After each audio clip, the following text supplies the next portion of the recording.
சிறைச்சாலை வந்து French colonial பீரியட்ல இங்கே இருந்த வியட்நாமுக்காக போராடின போராளிகளுக்காக எப்படி வந்து விடுதலைப்படுத்தப்பட்டாங்க அப்படின்னு சொன்ன சிறைச்சாலை ரொம்ப குறிப்பாக இந்த அறை வந்து ஒரே ஒரு 5 அடி கூட கிடையாது. அந்த நீளத்துல தான் ஒரு ஆள் வந்து இங்கே படுக்க முடியும். படுக்கிறவரும் வந்து சும்மா ஏஞ்சி நடந்து போயிடக்கூடாதுன்னு இல்லை வசதி பேசுகிறாங்க. 5 அடி இருக்கக்கூடிய இந்த அறையில் 2 கைதிகள் இருக்கலாம். 5 அடி நீளத்தில் இருக்கிற அறையில் ஏறக்குறைய இது 2ம் சேர்த்து ஒரு 10 அடி இருக்கும்.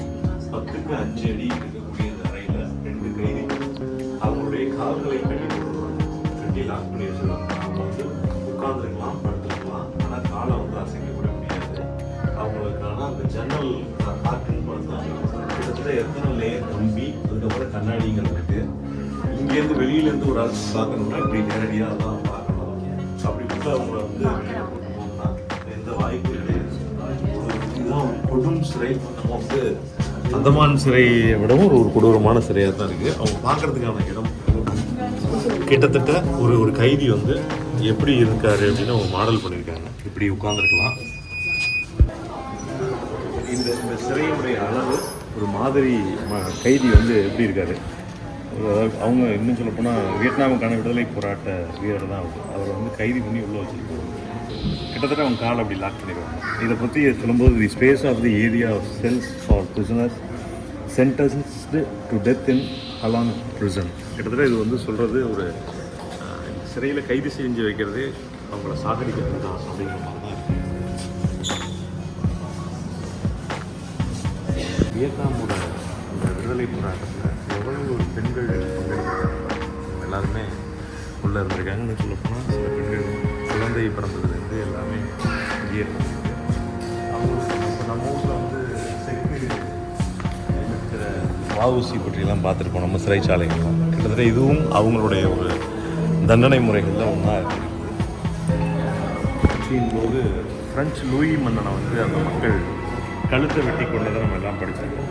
ஆனால் அதுக்கப்புறம் வந்து பிரெஞ்சு காலனி அரசாங்கமும் தான் காலனியாக இருந்த நாடுகளில் மரண தண்டனை வந்து அதே மாதிரி கழுத்தை வெட்டி தான் அவங்க வந்து கொடுத்துருக்காங்கன்னு தான் கொடூரமானது. அதுதான்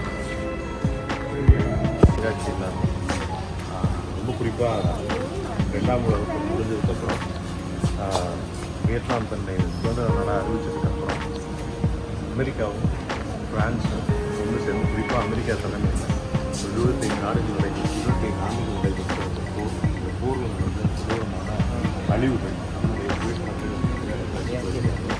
ரொம்ப குறிப்பாக பார்த்திங்கன்னா இதெல்லாம் 1972 யுஎஸ் ஏர்ஃபோர்ஸ் ரைன்ஸ் அதனுடைய தாக்குதல் பற்றியான கண்காட்சிகள் வச்சுருக்காங்க.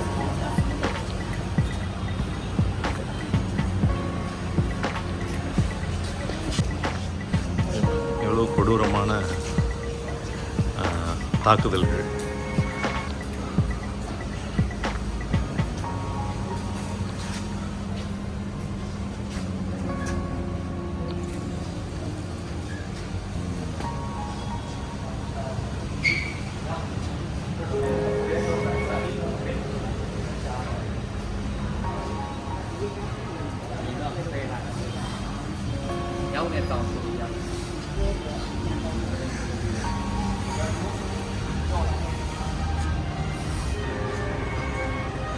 உயிரிழந்த சிறை கைதிகளுக்கு அவங்க நாட்டுடைய முறைப்படி அஞ்சலி செலுத்துறதுக்கான ஒரு இடம் இருக்குது.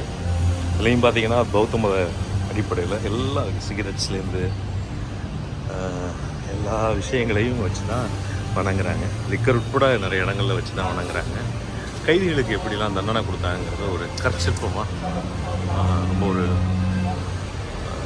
உணர்ச்சி பூர்வமாக செதுக்கியிருக்காங்க அப்படின்னு தான் சொல்கிறோம்.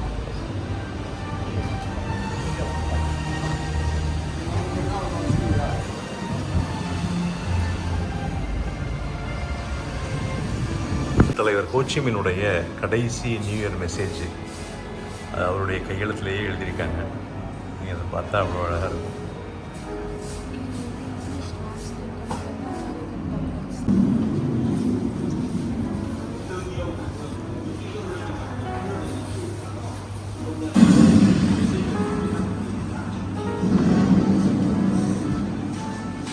Tại đây, chính công lý đặt tên của Chúa Trời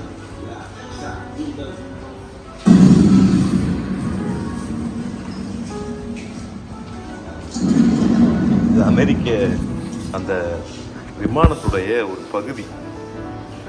அதை வந்து அழகாக அவங்க எடுத்து காட்சிப்படுத்தி வச்சுருக்காங்க.